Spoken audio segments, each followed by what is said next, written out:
Hello বন্ধুরা, কেমন আছো তোমরা সবাই? আশা করি তোমরা সকলেই ভালো আছো। আমি ভীষণ ভালো আছি। আবার একটা নতুন ব্লগে তোমাদের সবাইকে অনেক অনেক ওয়েলকাম। তো বিয়ে তো আর বেশি দিন বাকি নেই। অলরেডি বিয়ের কেনাকাটা এখনও শুরু করতে পারিনি। তো আজকে থেকে স্টার্ট করব কেনাকাটা শুরু করা। তো আজকে যাচ্ছি আমার ননদের সাথে রিসেপশনের শাড়িটা কেনার জন্য। তো ও বললো যে এরকম ওর বিয়েতে ধরো ননদের বিয়েতে বৌদি শপিং করেছে, বৌদির বিয়েতে ননদ শপিং করবে, একসাথে যাব। যেহেতু ও বাবার বাড়িতে এসছে, এর জন্য বললো যে আমি আবার চলে যাবো শ্বশুর বাড়িতে, তাহলে চল একদিন যাই, গিয়ে নিয়ে কেনাকাটা করে আনি। আর যেগুলো বাদ বাকি থাকবে সেগুলো বিয়ের আগে কেনাকাটা করলেই হবে। আর হাতে গোনা মাত্র 10-15-20 দিন বাকি আছে বিয়ের।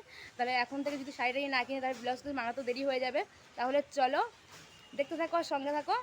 কোথায় যাই শপিং করার জন্য সেটা তোমাদের সাথে শেয়ার করব। আর তোমাদের প্রথমেই বললাম যে রিসেপশনের শাড়িটা কিনতে যাচ্ছি, তার সাথে যদি বিয়ের দিন যে শাড়িটা পরবো সেটা যদি পছন্দ হয়ে যায় তাহলে একবারই কিনে নিয়ে চলে আসবো। দরজাটা বন্ধ হয়ে গেল, এত হাওয়া দিচ্ছে ছাদের উপরে। তাহলে চলো স্টেশনে গিয়ে তোমাদের সাথে কথা হচ্ছে, দেখতে থাকো সঙ্গে থাকো।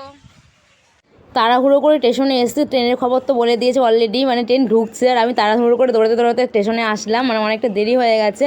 আর এসে তো দেখি আমার ননদ দাঁড়িয়ে আছে ওই দিকটায়। তো দেখতেই পাচ্ছ ও টিকিট সব কেটে নিয়েছে, ওই আগে চলে এসছে আমার। তো দেখতেই পাচ্ছ ও সামনে যাচ্ছে, সামনে যাচ্ছে, লেডিসে উঠবো আমরা এর জন্য। আর দেখো আমি পুরো ঘেমে টেমে পুরো একাকার হয়ে গেছে, প্রচণ্ড গরম লাগছে এখন, এত সকালবেলা তাও প্রচণ্ড গরম কি বলবো। আর ট্রেন ঢুকছে। তো যখন আসলাম তখন ট্রেনের খবর হলো এত লেট করে ট্রেন বলার মতো না, 10-20 মিনিট লেট হবেই। ট্রেনে এখন উঠে পড়েছি, আর বসার সিটও ছিল কিন্তু আর বসবো না, 2 স্টেশন পরেই নামতে হবে, এর জন্য আর বসে কী হবে বলো। তো এরকম হাওয়া খেতে খেতে এখন আমরা যাচ্ছি নবদ্বীপে। দেখি কোথায় যাই, কোথা থেকে শাড়ি টাড়ি কিনি। ওর বিয়েরটা যেখান থেকে কেনা হয়েছে সেই দোকানে যাওয়ার ইচ্ছা আছে। তো ট্রেন থেকে এখন বিষ্ণুবিহার স্টেশনে নেমে গেছি। আর বিষ্ণুবিহার থেকে পরমতলা যেতে অনেকটা তাড়াতাড়ি হয়, টোটো করেই আমরা যাব। দেখতেই পাচ্ছ প্রচণ্ড রোদ লাগছিল, আর একজনের কেউ ছাতা মাথা কিছু নিয়ে আসেনি, আমরা কি বলবো। আর টোটোওয়ালা আমাদের পরমতলার সামনে নামিয়ে দিয়েছে, এখন পরমতলার পেছনের দিক দিয়ে আমরা হেঁটে হেঁটে যাচ্ছি। মায়ের আশীর্বাদ কিংবা মায়ের আঁচল দোকানটার নাম, তো ওই দোকানেই যাব। তো অনেক ভালো ভালো কালেকশন আছে, দেখি এই দোকানটাতে আমরা ঢুকছি এখন। তো দেখতেই পাচ্ছ এখন চলে এসেছি দেখার জন্য ওপরে দোতলা শোরুমে, দোতলা 3তলায় চলে এসেছি এখন।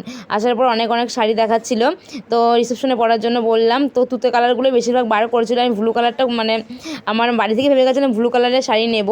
তো দেখতেই পাচ্ছ তো অনেক ভ্যারাইটিস ডিজাইন আছে এখানে, লেহেঙ্গা থেকে শুরু করে। ওই ব্লু কালার লেহেঙ্গাটা দেখো স্টোনের 17,000 টাকা 19,000 টাকা দাম ছিল, এত দাম বলার মতো না।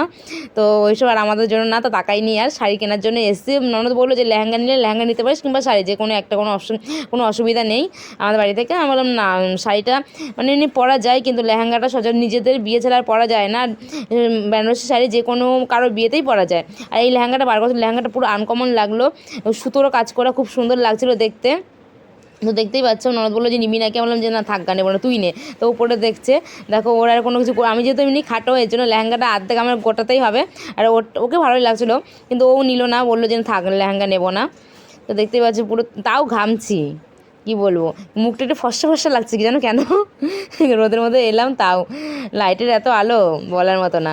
তারপর দেখতেই পাচ্ছ আমার লেহেঙ্গাগুলো ভীষণ ভালো লাগছিলো। আর এই শাড়িটা দেখুন, এই শাড়িটা কেমন লাগছে অবশ্যই কমেন্ট করে জানিও। এই কালারটা ভালো লাগছে, কিন্তু দুটো কালারের ব্লু কালারটা বেশি ভালো লাগছে না। এই ওপরে যেই কালারটা বেনারসি এই কালারটা হেভি লাগছে আমার কাছে।